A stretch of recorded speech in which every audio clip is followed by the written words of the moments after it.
Turkiya Superligasining haqiqiy jallodi. Eldor Shomurodovni Turkiyada mana shunday atashmoqda.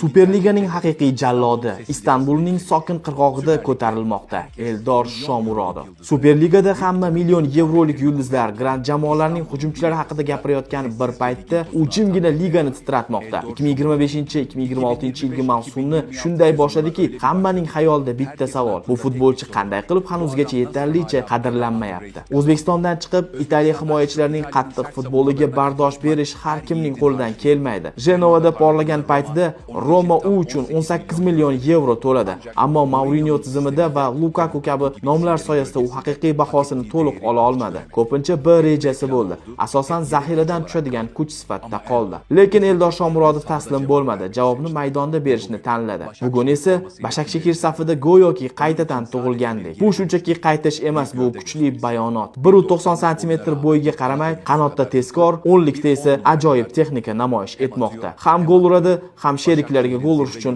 yordamlashadi. Jamoaning chempionlik sari yurishida bosh rol aynan unda. Maydonda bosmagan joy qoldirmaydigan bu o'zbek buqasi tizimning eng mukammal bo'lagiga aylandi. Sizningcha Eldor Shomurodov hali ham yetarlicha baholanmayaptimi? Siz Eldor Shomurodovga qanday ta'rif berasiz? Fikrlaringizni kommentariyada yozib qoldiring. Eng asosiysi, menga obuna bo'lishni unutmang.